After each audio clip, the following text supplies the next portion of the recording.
கர்த்தருக்கு அன்பான சோதர சோதரங்களே, எல்லாரையும் இயேசு கிறிஸ்து நாமத்தில் வாழ்த்துக்கிறேன். இன்னைக்கு சடனாக திடீர்னு மழை வந்துடுச்சு இல்லையா? ஆனாலும் நீங்கள் தைரியமாக வந்திருக்கிறீங்க. Really very nice to C you all. So இன்னும் அநேகர் ஆன்லைனில் பார்த்துக்கலான்ட்டு வீட்டில் இருந்திருப்பார். நான் சொன்னேன் மிஸ்ஸஸ்க்கு, என்ன பண்ண மழை வருது போகலாமா என்னான்ட்டு. பார்க்கலாம், ஆன்லைன் போட்டால் என்ன பண்ணலாம் கேட்கலான்ட்டு நினச்சோம்.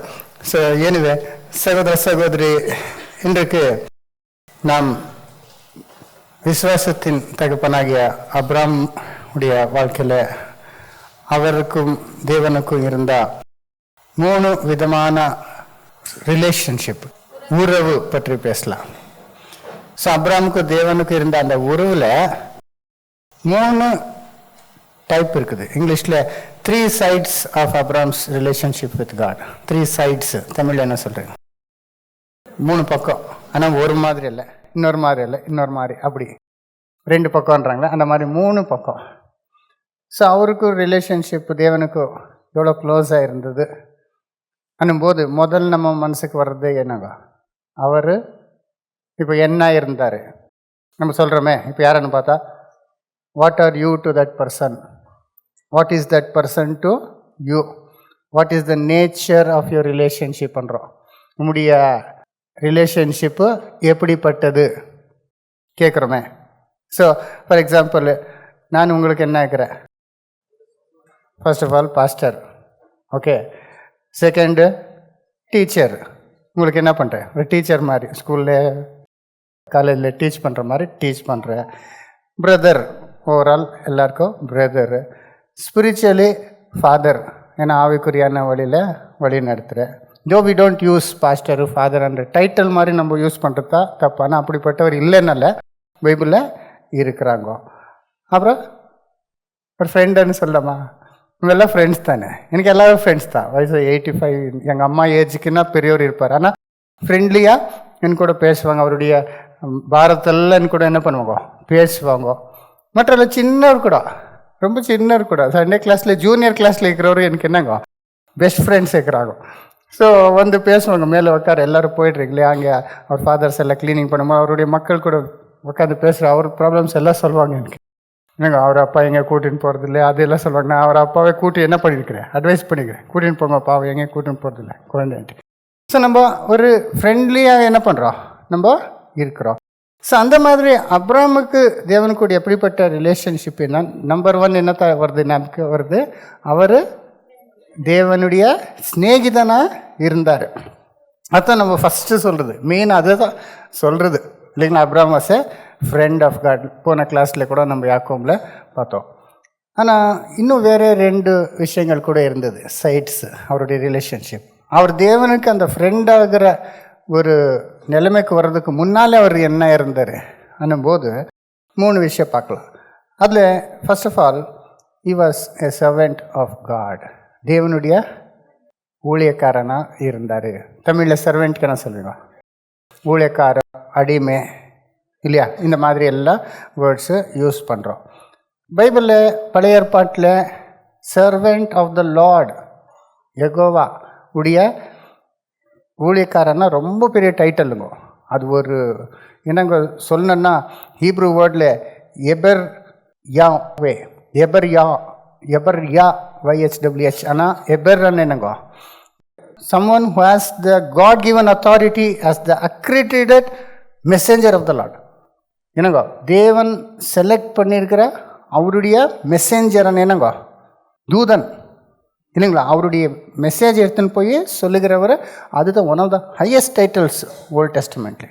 கர்த்தருடைய தூதன், கர்த்தனுடைய ஊழியக்காரன்றது பெரிய விஷயம், த சர்வெண்ட் ஆஃப் த லார்ட்ன்றது. ஆனால் பைபிளில் அப்ராமே எங்கேனா தேவனுடைய ஊழியக்காரு, என்னுடைய அடிமைன்னு சொல்லிக்கிறாரா? பைபிளில் என்ன வருதா? பழைய ஏற்பாட்டில், புது ஏற்பாட்டில் எங்கேனா ஒரே ஒரு இடத்து இருக்குது, ஒரே ஒரு வசனம். அந்த வசனம் போதானா? ஆனால் அங்கே இருக்குது. அதுதான் சங்கீதம் 105:42, Psalms 105:42. அவர் தம்முடைய பரிசுத்த வாக்குத்தத்தத்தையும் தம்முடைய தாசனாகிய ஆபிரகாமையும் நினைத்து, தன்னுடைய தாசனாகிய ஆபிரகாமை நினைத்து, பார்த்தீங்களா அப்படி சொல்றாரு. ஸோ தன்னுடைய தாசனாகிய அப்ரஹாம். ஓகே, அங்கே வருது. இங்கிலீஷ் வாசமா. For he remembered his holy promise, and Abraham is servant. And Abraham is servant ன்னு வருது. ஸோ அப்ரஹாம் ஒரு சர்வெண்ட், தேவனுடைய தாசன்னு நம்ம கான்ஃபிடென்ட் என்ன பண்ணலாம், சொல்லலாம். So before you became a friend, he was a servant of God. தேவனுடைய தாசனா ஃபஸ்ட் இருந்தார் இல்லையா? இது வார்த்தை ஒன் இருந்தாலும், ஆனால் அவருடைய நேச்சரில் பார்த்தீங்கன்னா he was a servant of God, a good servant of God at that ன்னு சொல்லலாம். இல்லையா? அநேக அவருடைய ஒரு தாசனுடைய கேரக்டரிஸ்டிக்ஸ் என்ன, அவருடைய குணங்கள் என்ன, ஆனால் அதெல்லாம் யாரில் இருந்தது? ஆபிரகாமுக்குள்ளே இருந்ததாக நம்ம பார்க்கலாம். Okay, so characteristics of a servant இல்லைங்களா? சர்வெண்ட் ஆனால் என்ன பண்ணும்? இல்லை, சர்வ் பண்ணும். சர்வெண்ட்னா சர்வர்ன்றாங்களே, சர்வர் வந்தார், அத்தாங்க சர்வெண்ட்னா server, service பண்ணுறவர்.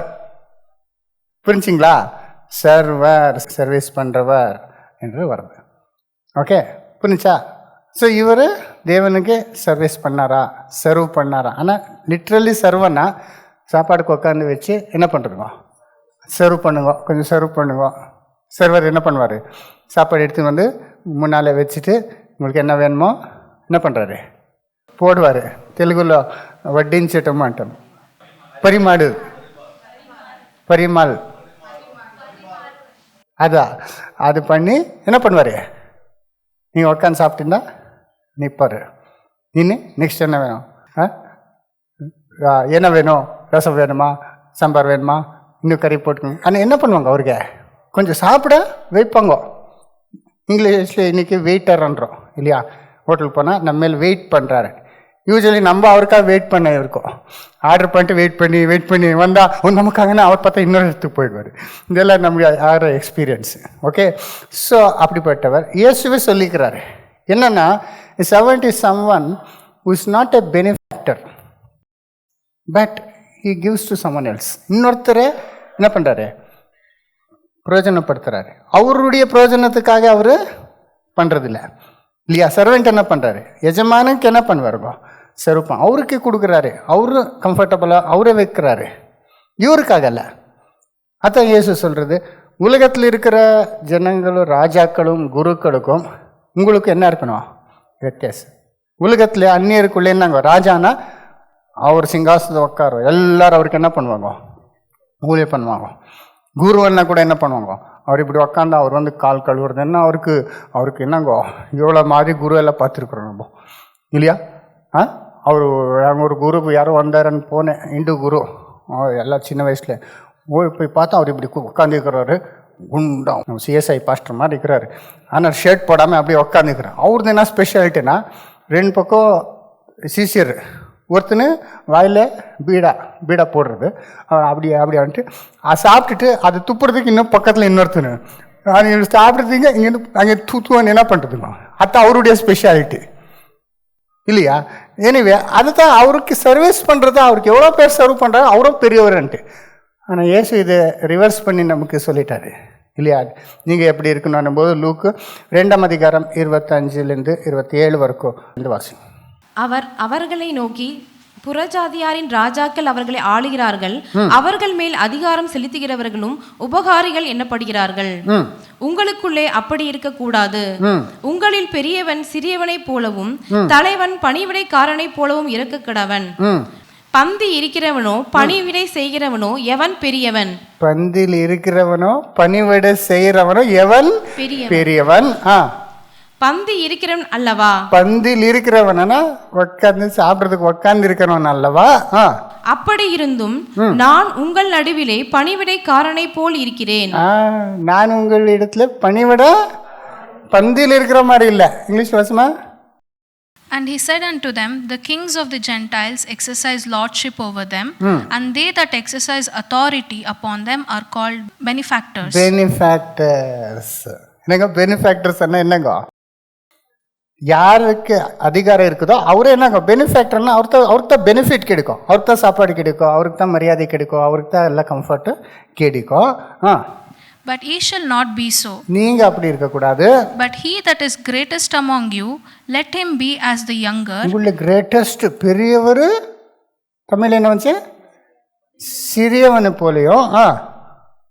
Let him be as the younger, and he that is chief as he that doth serve. And he that is chief, chief ana boss, உங்களுக்கு boss ஆயிக்கிறவர், as he that doth serve. உங்களுக்கு boss என்ன பண்ணோம், serve பண்ற மாதிரி இருக்கணும். Benefactor இல்ல, serve பண்றவர், இன்னொருத்தரை பெனிஃபிட் பண்றவரா இருக்கணும் அன்ட்டு நமக்கு சொல்றாரு இல்லையா. ஸோ இதுதான் சீஃபா இருக்கிறவரு என்னங்க சர்வெண்டா, பெரியவர் சிறியவராக இருக்கு. அதனால தான் இங்கே இன்னைக்கு பெரிய அதிகாரிகளுக்கு என்னத்தான் வேர்டு கொடுக்குறது நம்ம கவர்மெண்ட்டில், minister, minister of defence, sports minister என்னங்க மினிஸ்டர் வந்தார். மினிஸ்டர்ன்றது தான் அதிகாரி, எல்லா அதிகாரி மேலே மேலே அதிகாரி இல்லையா. ஆனால் மினிஸ்டர்னா என்னங்க மினிஸ்டர் பண்ணுறவர், ஆனால் சர்வ் பண்ணுறவரான்றதுக்கு இன்னொரு வேர்டு. ஆனால் இன்னைக்கு அதே நாயிட்டுக்குதுங்க, மினிஸ்டர்னா பெரிய ஆள். நான் அமெரிக்காவில் 2000 போயிருக்கும்போது திரும்பி வாபஸ் வரும்போது அங்கே என்னை சென்ட் ஆஃப் பண்ணுறதுக்கு ஏர்போர்ட்டுக்கு அங்கே ஒரு எல்டரே வந்திருந்தார். அவர் பெரிய எல்டர்லி. நான் அப்போ 30 வருஷம் எனக்கு அங்கே ஸ்பீக்கரை இன்வைட் பண்ணியிருந்தார். ஆனால் எல்லாம் முடிச்சுட்டு வரும்போது வாபஸ் ஏர்போர்ட்டில் அவர் இருக்கிற, அவரு பெரிய ஆள். அவர் ஆக்சுவலி அவர் அப்படியே வந்திருந்தார் எனக்கு சென்ட் ஆஃப் பண்ணுறதுக்கு. ஸோ நின்று இருந்தார். நான் ஏதோ அங்கே ஏதோ பார்த்துட்டு வரேன்ட்டு போனேன். அதுக்குள்ளே ஒரு இந்தியன் வந்துக்கிறாரு ஏர்போர்ட்டில். அவர்கிட்ட பேசினிருந்தார். இவர் என்ன சொல்லிக்கிறார், come to sent of a minister from India అని அவருக்கு சொல்லிக்கிறாரு. அவரு மினிஸ்டர் ஃப்ரம் இந்தியாவா, நான் பார்த்துட்டே போயிடலான்னு எங்கே நின்றுக்கிறாரு. நாங்கள் வர வரைக்கும் நான் வந்த எங்கேயும் மேலே கீழே பார்க்குறாரு. 30 வயசு ஆகலை. அவருக்கு புரியல மினிஸ்டர் என்னங்க, சர்வன், மினிஸ்டர் ஆஃப் காட் என்னங்க ஊழியக்காரன்னு அந்த டேர்ம் யூஸ் பண்ணுறது. அதில் சீஃப் மினிஸ்டர்னா எல்லாரோட பெரிய ஊழியக்காரன்னு அர்த்தம் இல்லையா. அப்படித்தான் இருக்கணுன்றது அதுதான் அந்த அப்படியே டேர்ம். அது ஃபாரின்லேருந்து எல்லாம் வந்து இங்கிலீஷ் டேர்ம் அங்கே எங்கேயோ வந்துருக்குதுங்க. மந்த்ரின்ட்டு எங்கே வந்துக்குதுங்க, இங்கே வந்துக்குது இந்தியாவில் கூட. ஸோ எனிவே சோதர அதுதான் என்னங்க, not the one who sitteth at the table but one who serveth. அப்படிதான் நீங்கள் இருக்க வேண்டும்ன்றாரு. இது ஆபிரகாமுடைய வாழ்க்கையில் அப்படியே நம்ம பார்க்கலாம். இங்கே சொன்னதே அவர் எப்படிப்பட்ட சர்வெண்ட்டாக இருந்தார், எப்படி அதே வேலையை பண்ணி நிரூபித்தார்ன்றதை நம்ம எங்கே பார்க்கலாம். ஆதியாகமம் 18ஆம் அதிகாரத்தில் நமக்கு எல்லாருக்கும் தெரிஞ்சது. இன்னொரு வாட்டி இந்த ஆங்கிள்லேருந்து வாசித்து பார்க்கலாம். 18:1 ஆதியாகமம். பின்பு கர்த்தர் மம்ரேயின் சமபூமியிலே அவனுக்கு தரிசனமானார். அவன் பகலின் உஷ்ண வேளையில் கூடார வாசலிலே உட்கார்ந்திருந்து தன் கண்களை ஏறெடுத்து பார்க்கும்போது இதோ 3 புருஷர் அவனுக்கு எதிரே நின்றார்கள். ஒரு மத்தியானம் டென்ட் டோர்ல ராம உக்காந்துக்கிறாரு. நீ தூங்கல போல, மத்தியானம் உக்காந்து இல்லை, தூங்குற டைம் இல்லைன்னு நினைக்கிறேன். மத்தியானம் டைம்ல உக்காந்துக்கிறாரு. அப்போ பார்த்தா 3 பேரு அங்கே 3 புருஷர்கள் அவனுக்கு எதிரே நின்றார்கள். எதிர்க்க அவர் வீட்டுக்கு முன்னாலே அங்கே வந்து நிற்கிறாரு. அவர்களை கண்டவுடனே அவன் கூடார வாசலில் இருந்து அவர்களுக்கு எதிர்கொண்டு ஓடி தரை மட்டும் குனிந்து, ஆண்டவரே, உம்முடைய கண்களில் எனக்கு கிருபை கிடைத்ததானால் நீர் உமது அடியேனை விட்டு கடந்து போக வேண்டாம். இங்கே பாருங்க, இவர் என்ன பண்றாருங்க, அங்கே பார்த்த உடனே அவர் வரட்டும், இங்கே வரட்டும், நானே நாங்கள் போகிறேன் அங்கே உக்காந்து இருந்தாரா? ஏஞ்சி ஓடி போறாரு. அவர் எங்கே இருக்கிறாரு, ஓடி போறாரு. எப்படி ஒரு பாஸ் வீட்டுக்கு வந்தாரான்னு சர்வெண்ட் என்ன ஓடி போய் கேட் திறக்கிறாரு இல்லையா, அந்த மாதிரி ஓடி போறாங்க. பாருங்க சர்வெண்ட் ஆட்டிடியூடு. பெரிய தேவனுடைய மனுஷன்லேருந்து நம்ம எவ்வளோ கற்றுக்கலாம். ஓடி போய் நெக்ஸ்ட் என்ன பண்றாரு, தரை மட்டும் குனிந்து, அதுதான் ஓடி போய் தரையா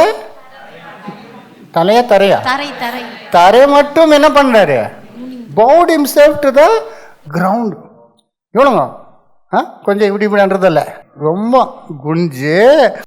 அப்புறங்க சர்வெண்ட் என்ன பண்றாரு, எப்போ பாஸ் வந்தா எப்படி இருக்கிறீங்க இப்படி பேசுவாரா? இவர் என்ன பண்ணுவாருங்க, இப்படி இப்படி என்னங்க தலை குஞ்சு.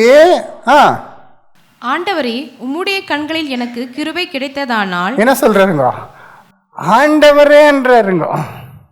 ஆண்டவர் என்ன லார்டன் என்னங்க எஜமானனே ஆண்டவர், இன்னொருத்தர் ஆண்டவர் என்னங்க இவ்வளோ பெரிய வார்த்தை அது. பார்த்தீங்களா அப்ரஹாம் எப்படிப்பட்டவர், ஆண்டவர். ஏன்னா அவரை பார்த்த உடனே அவருடைய டிக்னிட்டி, அவருடைய ஃபீலிங் அவருக்கு வந்துடுச்சுங்க. இவர் யாரோ தேவன்லேருந்து வந்தவர்னு அவருக்கு என்ன ஆச்சுங்க புரிஞ்சிச்சு. ஒரு நல்ல மனுஷன், ஒரு பரிசுத்தமானவர்னு அவருக்கு அந்த ஃபீலிங் வந்துச்சு. இப்போ தூதரை பார்த்தா அப்படி ஆகுது இல்லையா, அந்த மாதிரி ஆகி ஆண்டவரேன்னு கூப்பிட்றாரு. அட்ரஸ் இல்லைங்கண்ணா. எப்போ சர்வெண்ட் என்ன பண்ணுவார், பாஸை பேர் கொடுத்து கூப்பிட்டு வரா, இல்லை என்ன பண்ணுவாருங்க சார் வாங்குவோம், இல்லைன்னா என்னென்னானுங்க மாஸ்டரோ டீச்சரோ என்னமா அந்த மாதிரி அவர் மேலே இருக்கிற அதிகாரிக்கு.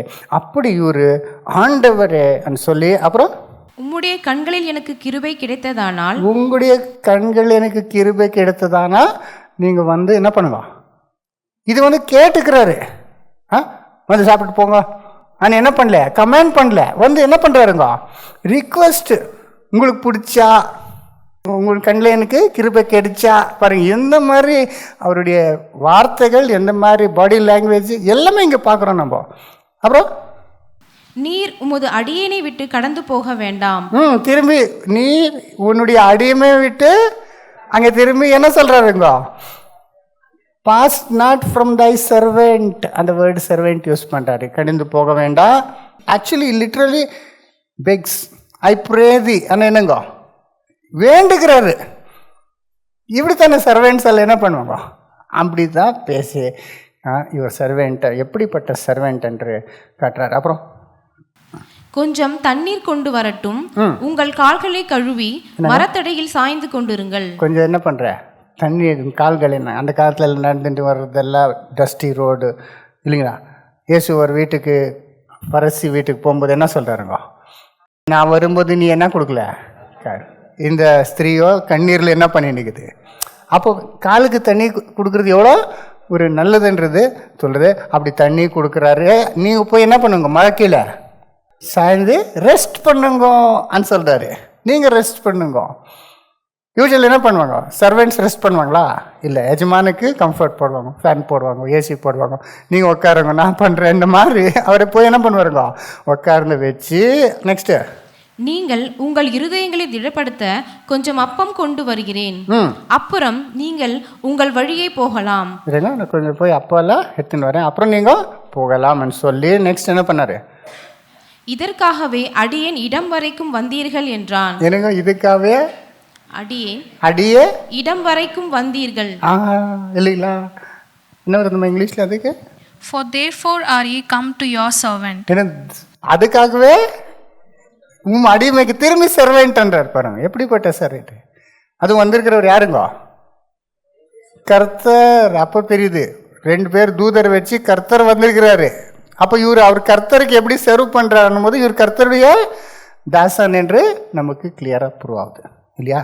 அப்புறம் அதற்கு அவர்கள் நீ சொன்னபடி செய் என்றார்கள்.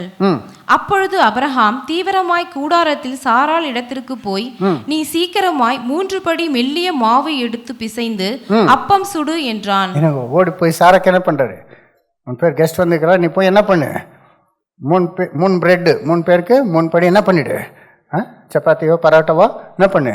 அப்புறம் என்ன பண்ண மாட்டோமோ, உனக்கு யாரும் வந்துருப்பாரு, எனக்கு வேலையை சுஸ்தாய்க்குது உக்காந்து சொன்னாரா, சாரா சொன்னாரா, உங்கள் வீட்டில் சொல்ல சாரா அவர் சொன்ன ஆயிடுச்சு. அவர் ஆண்டவரேன்னு சாரா யாரை கூப்பிடுவாருங்க, வேற பேச்சு இல்லை.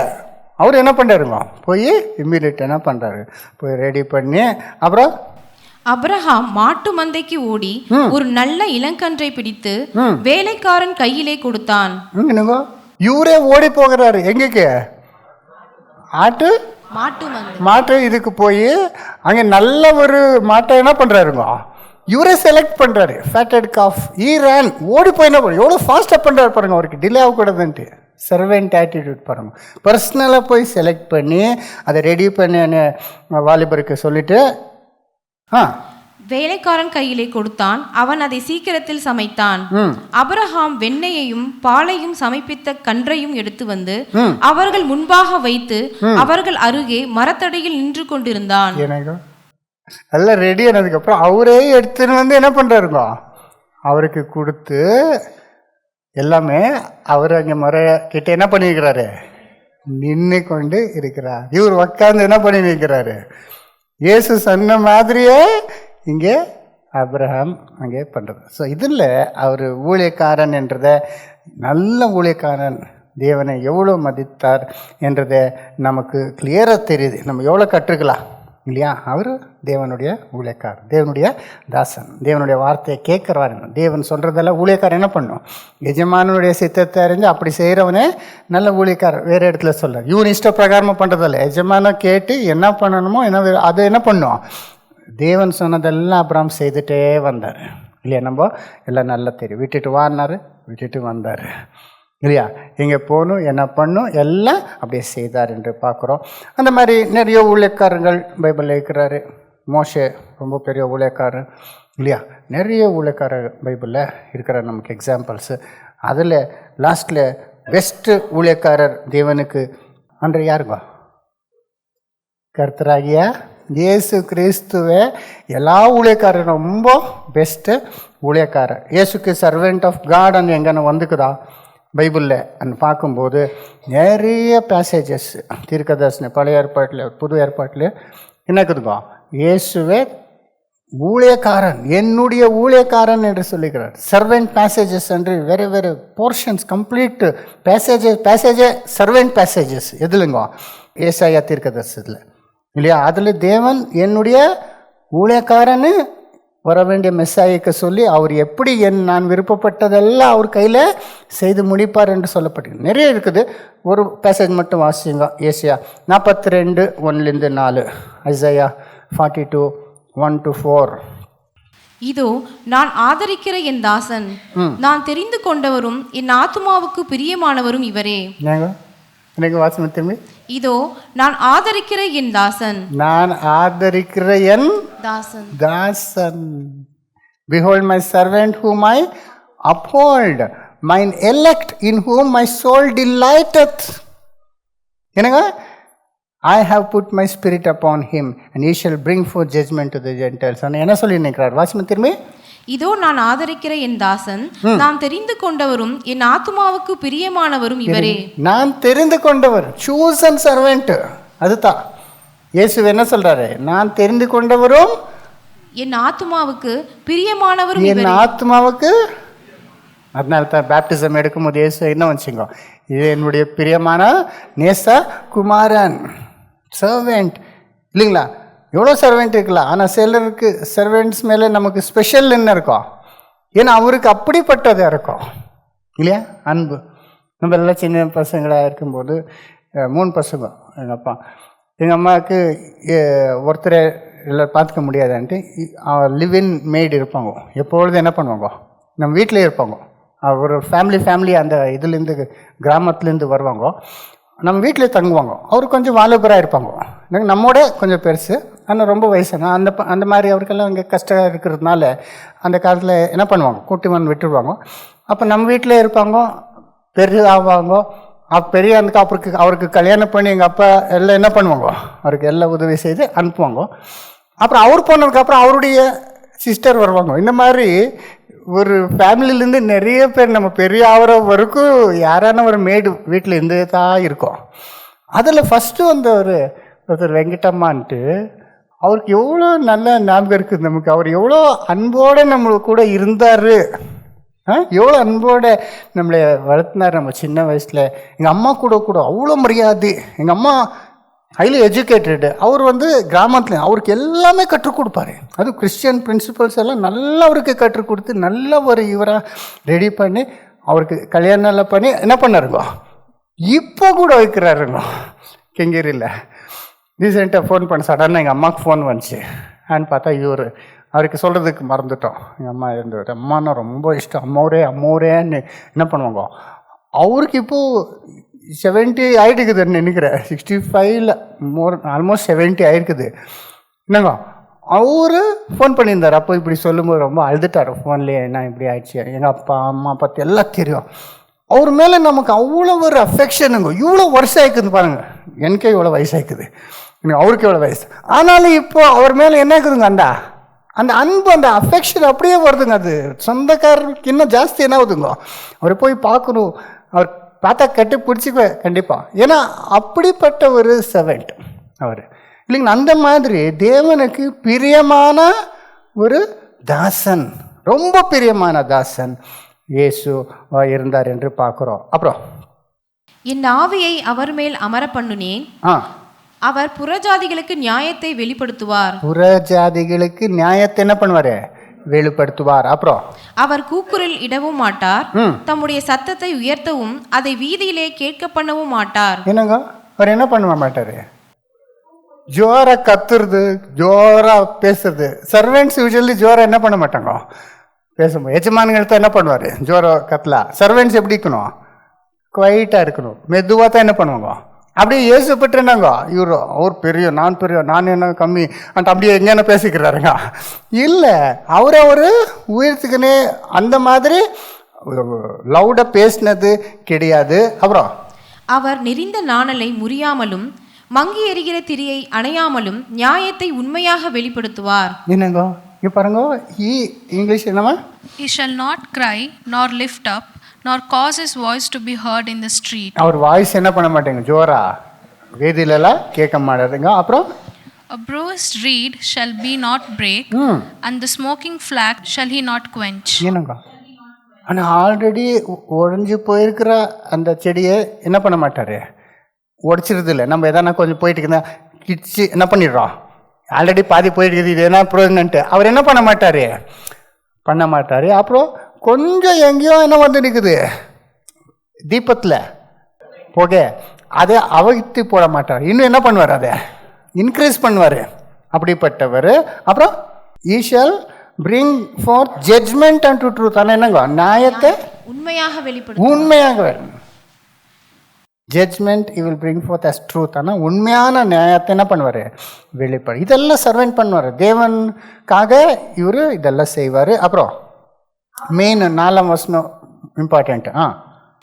அவர் நியாயத்தை பூமியிலே நிலைப்படுத்தும் மட்டும் இளங்கரிப்பதும் இல்லை, பதறுவதும் இல்லை. என்னங்க இங்கிலீஷ் வாசிமா?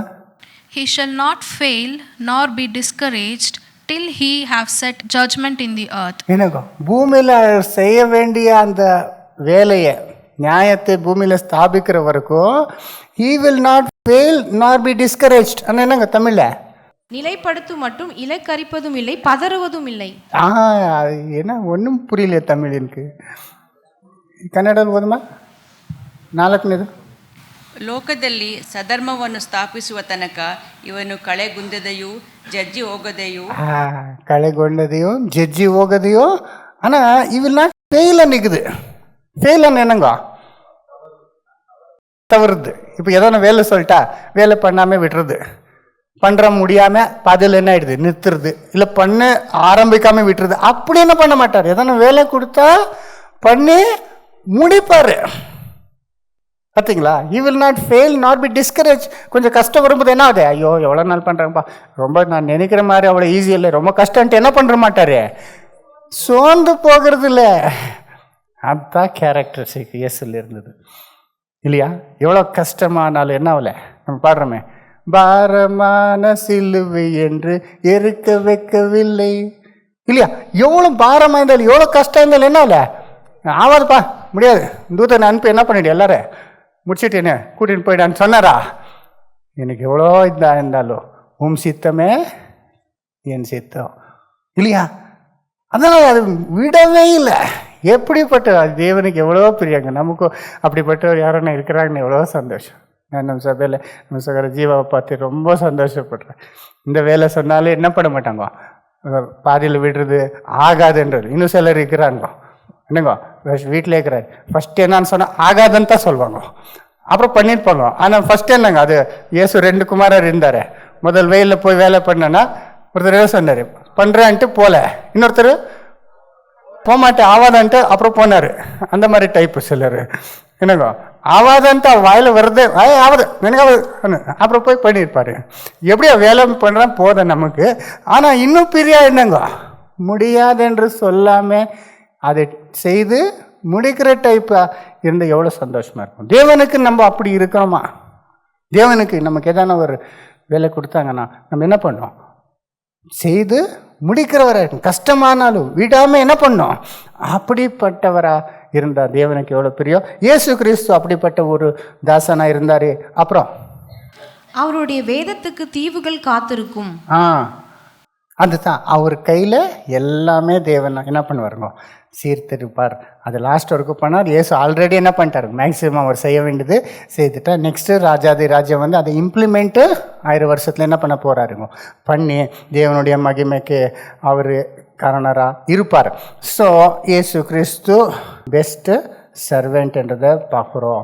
அப்படி தான் நம்ம கூட என்ன ஆகணும், நம்ம கூட எப்படி இருக்கணும், சர்வெண்ட்டாக நம்ம இருக்கிறோம். அவரே சொல்கிறார், நான் ஊழியம் கொள்ள வரல, ஊழியம் செய்ய வந்தேன். அது எங்கே சொல்கிறார், 20:28 மேத்யூ 20:28. அப்படியே மனுஷகுமாரனும் ஊழியம் கொள்ளும்படி வராமல் ஊழியம் செய்யவும் அநேகரை மீட்கும் பொருளாக தம்முடைய ஜீவனை கொடுக்கவும் வந்தார் என்றார். மனுஷகுமாரன் ஊழியம் கொள்ளும்படி என்னங்க, செய்ய வைக்கிறது இல்லைங்களா. அப்படி வரல, ஒரு மேனேஜராக இருக்கிற வரல. நிறைய பேர் நம்ம என்ன பண்ணுறோம், மேனேஜராக இருக்கிறத விருப்பப்படுறோம் இல்லைங்களா. எனக்கு பாஸ் மாதிரி, மேனேஜர் மாதிரி இன்னொருத்தர்கிட்ட வேலை வரல. ஆனால் இவர் எப்படி வந்தாருங்க, கொள்ள வரல, செய்யவும் அவருடைய ஜீவனை மீட்கும் அநேகருக்கு மீட்கும் பொருளாக என்னங்க, உயிரே கொடுக்கறது. இங்கே வந்து என்னங்க நல்லா பணம் பண்ணி நல்லா என்ஜாய் பண்ணி போகிறதுக்கு இயேசு வரல. இங்கே வந்தது என்னங்க, ஊழியம் செய்யவும் அவருடைய உயிரை மீட்கும் பொருளாக கொடுக்கவே வந்தார். எவ்வளோ கற்றுக்கலாம் நம்ம. அப்படியே தான் நம்ம இருக்கணும் இந்த உலகத்தில். நம்ம இங்கே இருக்கிறது எதுக்காகல மகிமை, பேர், புகழ், சுகம் அனுபவிக்கிறதுக்கல்ல. இங்கே இருக்கிறது நம்ம அழைக்கப்பட்ட இயேசு மாதிரி நம்ம என்ன பண்ணோம், ஊழியம் செய்யவும் நம்முடைய ஜீவனை என்ன பண்ணோம், தேவனுக்கு ஜீவபலியாக அர்ப்பணிக்கவும் நாம் இருக்கிறோம். அதனால ஒருத்தர் என்ன பண்ணுங்க, அன்பில் ஊழிய கொள்ளுங்க. கலாத்தியர் 5:13, Galatians 5:13, serve one another humbly in love. வாசிங்க. சகோதரரே, நீங்கள் சுயாதீனத்திற்கு அழைக்கப்பட்டீர்கள். இந்த சுயாதீனத்தை நீங்கள் மாம்சத்திற்கு ஏதுவாக அனுசரியாமல் அன்பினாலே ஒருவருக்கொருவர் ஊழியம் செய்யுங்கள். அன்பினாலே ஒருவருக்கொருவர் ஊழியம் செய். இங்கிலீஷ் நல்ல வருது, Wasima. For brethren, ye have been called unto liberty, only use not liberty for an occasion to the flesh, but by love serve one another. By love serve. அன்பில் ஒருத்தர் என்னங்க வேணும்ன்ட்டு விருப்பப்பட்டு என்ன பண்ணுங்க, ஒருத்தர் ஐயோ பண்ணணுமா, நான் ஏன் பண்ணும், வேற வழி இல்லாமல் பண்ணுறதில்ல. அன்பில் நம்ம என்ன பண்ணுங்க, சர்வ் ஒன் அனதர். அப்புறம் நம்முடைய ஆட்டிடியூட் எப்படி இருக்கணுங்க. சிலர் இருக்கிறார், கொஞ்சம் நான் வேலை பண்ணிட்டா பெரிய என்னங்கோ சாதித்த மாதிரி பெரிய ஆள், அவருக்கு என்ன பெரிய கிரேடு கொடுக்கணும், ரெக்கக்னிஷன் கொடுக்கணும், அந்த மாதிரி இல்லை. நம்ம எவ்வளோ பண்ணதெல்லாம் பண்ணி முடித்தாலும் நம்முடைய மைண்ட் செட் எப்படி இருக்கணும், இது என் டியூட்டி, நான் பண்ணேன், நான் பண்ணுறது ரொம்ப கம்மி தான், நான் பண்ணது பெரிய விஷயம் இல்லை, நீ எனக்கு பண்ணியிருக்கிறதுல நான் பண்ணது ரொம்ப ரொம்ப கம்மியாக நினைக்கிற மாதிரி தான் இருக்கணும் நம்ம. ஏன்னா சிலர் பண்ணிட்டு என்ன பண்ணுவாங்க, ரொம்ப கிரேட் எடுத்துக்குவார். அப்படி இல்லை. Luke 17:7-10, Luke 17:7-10. உங்களில் ஒருவனுடைய ஊழியக்காரன் உழுது அல்லது மந்தை மேய்த்து வயலில் இருந்து வரும்போது எஜமான் அவனை நோக்கி, நீ முன்பு போய் சாப்பிட்டு வா என்று அவனுக்கு சொல்லுவானோ? நீ எனக்கு சாப்பாடு ஆயத்தம் பண்ணி அறை கட்டி கொண்டு நான் போஜனபானம் பண்ணும் அளவும் எனக்கும் ஊழியம் செய். ஒரு ஊழியக்கார் வேலை பண்ணிட்டு வரும்போது வீட்டுக்கு எஜமானா உக்காரு நான் சாப்பாடு போடு என்று அவருக்கு ஊழிய பண்ணுவானா? இல்லை இவனு உக்காருவா, அவன் தான் என்ன பண்ணுவான், ஊழிய பண்ணுவான். அதற்கு பின் நீ புசித்து குடிக்கலாம் என்று அவனுக்கு சொல்வான் அல்லவா? நான் கட்டளையிட்டவைகளை அந்த ஊழியக்காரன் செய்ததற்காக அவனுக்கு உபசாரம் செய்வானோ? அப்படி செய்ய மாட்டானே. அப்படியே நீங்களும் உங்களுக்கு கட்டளையிட்டப்பட்ட யாவற்றையும் செய்த பின்பு நாங்கள் அப்பிரயோஜனமான ஊழியக்காரர், செய்ய வேண்டிய கடமை மாத்திரம் செய்தோம் என்று சொல்லுங்கள் என்றார். அப்படிதான் நம்ம இருக்கணும். நாம் எல்லாம் செய்யதெல்லாம் செய்துட்டு உண்மையாகவே தேவன் முன்னால் நம்ம எப்படிப்பட்ட ஆட்டிடியூட் இருக்கணும். வாசிமா 10. அப்படியே நீங்களும் உங்களுக்கு கட்டளையிடப்பட்ட யாவற்றையும் செய்த பின்பு நாங்கள் அப்பிரயோஜனமான ஊழியக்காரர், உங்களுக்கு கடிமை இட்டது எல்லாமே செய்த பின்பு நாம் அப்பிரயோஜனமான ஊழியக்காரர். நான் ரொம்ப கிரேட்டு, நான் இல்லாம ஒண்ணுமே நடக்காது அந்த மாதிரி யோசிக்காம அப்பிரயோஜனமான ஊழியக்காரர், செய்ய வேண்டிய கடமையை மாத்திரம் செய்தோம் என்று செய்ய வேண்டிய திறமையை மட்டும் என்ன பண்ணுகிறேன் செய்வேன். So likewise ye, when ye shall have done all those things which are commanded you, when you have done all those things which are commanded you, say, we are unprofitable servants. என்ன servants? Unprofitable, useless, unprofitable ana useless servants. We have done that which was our duty to do. நம்ம டியூட்டியை நம்ம செய்திருக்கிறோம். ஏன்னா உண்மையை யோசித்து பார்த்தா தேவன் நமக்கு செய்ததுக்கு முன்னே நம்முடைய கர்த்தராகிய இயேசு கிறிஸ்து நமக்கு செய்ததும் டெய்லி செய்து வர்றது முன்னே நம்ம அவருக்கு செய்கிற ஊழியம் எப்படிப்பட்டது, ஏன்னா பெரிய விஷயமா நம்ம பண்ணுறது, அவருக்காக நம்ம எவ்வளோ கஷ்டப்படுறோம் இல்லையா? வாழ்க்கை எல்லாமே கொடுத்தாலும் அது ஒன்றுமே கிடையாது. But he loves us and he wants us to work for him. அது அந்த ஆப்பர்ச்சுனிட்டி நமக்கு கொடுத்துருக்கிறாரு. நான் நினைக்கிறேன், இவ்வளோலாம் ப்ரிப்பேர் பண்ணி இவ்வளோலாம் நோட்ஸ் பண்ணி அதை கிராஸ் செக் பண்ணி நானே பண்ணணும்னு இருக்குதா? தேவன் ஒரு தூதனுக்கு சொல்லிட்டா எல்லாம் பர்ஃபெக்ட் A to Z ஒன்று தவறு இல்லாமல் எல்லாம் பண்ணி என்ன பண்ணிடுவார், அவர் கால் கிட்ட வச்சிருவார். அப்படி பண்ணாமல் யார் கொடுத்துருக்குறாரு அந்த வாய்ப்பு? உங்களுக்கோ எமுக்கோ கொடுத்துருக்கிறாரு இல்லையா? Not that God needs us, but he gives us an opportunity to prove our love. நம்முடைய அன்பை அவருக்கு நிரூபிக்கிறதுக்கு ஒரு வாய்ப்பை கொடுக்குறாருங்க. இப்போவே எல்லாம் வந்துட்டு இருக்குதா எனக்கு அது ஆர்டிஃபிஷியல் இன்டெலிஜென்ஸில் நீங்கள் டைப் பண்ணி இது பண்ணிட்டா எல்லாமே அதே என்ன ஆகிடும், இன்டர்நெட்லேருந்து எடுத்து உங்களுக்கு ரெடிமேட் என்ன ஆகிடும் தெரியுமா? அதே ஒரு கேத்தலிக் சர்ச்சில் ஃபாரின்ல ஒரு அங்கே போதகரை இல்லை, அங்கே பெரிய ஸ்க்ரீன் இருக்குது. ஃபர்ஸ்ட் என்ன பண்ணுது, சப்ஜெக்ட் எல்லாம் போட்டு விட்டுட்டா அதே ஒரு ஆள் மாதிரி ஒரு ரூபம் வருது. என்ன பண்ணிட்டு இருக்கோம், ஃபுல் சர்மன் பைபிளில் என்னென்ன தியாலஜியில் எல்லாம் அதே என்ன பண்ணி சர்ச் பண்ணி ஒரு ஃபுல் மெசேஜ், ஷார்ட் வேணுமா, ஃபுல் வேணுமா, டீட்டெயில் வேணுமா, அப்படி வந்துச்சுன்னா நம்ம வேலை எல்லாம் முடிஞ்ச மாதிரி இல்லையா? அப்படி இருக்கும்போது தேவன் அவருடைய தூதர்களை வச்சு என்னெல்லாம் பண்ணலாம், ஆனால் நம்மளே என்ன பண்ணுறாருங்க, யூஸ் பண்ணுறாரு இல்லையா? அதனால் அதுதான் நமக்கு பெரிய விஷயம். தேவனே வேலை செய்ய கொஞ்சம் சான்ஸ் கொடுத்தீரே, அதுதான் பெரிய விஷயம். நம்ம செய்ததெல்லாம் செய்து முடிச்சு கூட நம்ம யூஸ்லெஸ் தான் இல்லையா? நிஜமாக I always feel like that, useless தான். இவ்வளோலாம் பண்ணி இவ்வளோ பண்ணுற நிறைய பேர் நல்லா இருக்குது, பிரோஜனமாக இருக்குது, ஆழமாக இருக்குதுன்னு சொன்னாலும் எனக்கு என்ன ஃபீல் ஆகுதுங்க, ஐயோ என்ன பண்ணிக்கிறோம், இன்னும் என்ன பண்ணிக்கலாம், இன்னும் நல்லா பண்ணியிருக்கலான்ற மாதிரி எனக்கு ஃபீலிங்கை வருது. ஸோ அப்படி இருக்கணுன்ற சொல்கிறேன். ஓகே, ஃபஸ்ட்டு ரொம்ப நேரம் அடிச்சிச்சு, இன்னும் 2 ஃபஸ்ட்டாக போயிடலாம். நம்பர் 1, அப்புறம் என்ன இருந்தாருங்க, தேவனுக்கு தாசனாக இருந்தார், ஊழியக்காரன் இல்லையா? ஃபஸ்ட்டு நம்ம கூட என்ன ஆகணும், அப்படிப்பட்ட ஊழியக்காரர்களாக இருக்கிறது ஃபஸ்ட்டு கற்றுக்கணும். வேலை பண்ணால் தான் நமக்கு என்ன ஆகும், ரெக்கக்னிஷன் வருது. அது வீட்டில் இருக்கட்டும், ஆஃபீஸில் இருக்கட்டும், சர்ச்சில் இருக்கட்டும், உலகத்தில் எங்கே யார் ஒர்க் பண்ணுறாரோ, சர்வ் பண்ணுறாரோ அவருக்கு தான் ரெஸ்பெக்ட்டுங்க. சிலர் பெரிய நான் எந்த ஒர்க் பண்ண பெரிய ஆள் மாதிரி அவரை யாரும் கேர் பண்ணிக்க மாட்டார், யாரும் அவரை ரெஸ்பெக்ட் பண்ண மாட்டார், மனசில் லவ் பண்ண மாட்டார் இல்லையா? யார் சர்வ் பண்ணுறாரோ அவரை என்ன பண்ணுறாரு, எல்லோரும் தேடின்னு வருவார். கஷ்டம் வரும்போது நீங்கள் யாருக்கிட்டே போகிறது, அவரை தான் நீங்கள் நேசிக்கிற, அவருக்கு நீங்கள் என்ன வேணுமானா பண்ணுவீங்க. ஏன்னா அவர் என்ன பண்ணுறாரு, சர்வெண்ட். அது நம்ம கற்றுக்கணும். 2வது, Abram was a prophet of God. Abram ஒரு ப்ராஃபெட்டா, தீர்க்கதரிசியா? தீர்க்கதரிசியா இங்கே நினைக்குதா பைபிளில்? எங்கே இருக்குது அப்ராம் ஒரு தீர்க்கதரிசின்னு? எங்கே இருக்குது? குரானில் தான் இருக்குது. குரான் என்ன பண்ணுறோம், அவருக்கு நிறைய தீர்க்கதரிசிகள் என்ன பண்ணிட்டுருக்கிறாருங்க இல்லையா? 25 மெயின் தீர்க்கதரிசி இருக்கிறாரு, அதில் 24 பைபிள்னு தான். 25வது தான் முகமதுன்னு அவர் சொல்கிறது பார்த்தீங்களா? அதே அப்ராமன்னா அவர் அப்ராமன் பேர் சொன்னாலே அல் அஷீர் என்ன சொல்ல, அப்ராம் அல் அஷீர் என்னங்க அவருடைய நாமம் பரிசுத்தமாக இருக்கட்டும் அந்ததாகத்தான் சொல்கிறாரு. ஏன்னாங்க அவருக்கெல்லாம் என்ன சொல்கிறாரு, பைகம்பர் என்ன சொல்கிறாங்க, அவருக்கு என்ன செயின்ட்டான்னு சொல்கிறோமே நம்ம, ப்ராஃபெட்டுக்கு என்னமோ சொல்கிறாரு அவர். அந்த மாதிரி எல்லாருக்கும் 24 என்ன பண்ணிக்கிறார் அவர் ரெக்கக்னைஸ் பண்ண இது குரானில் சொல்லிக்கிறாரு. அதில் அப்ராம் ஒரு என்னங்கோ.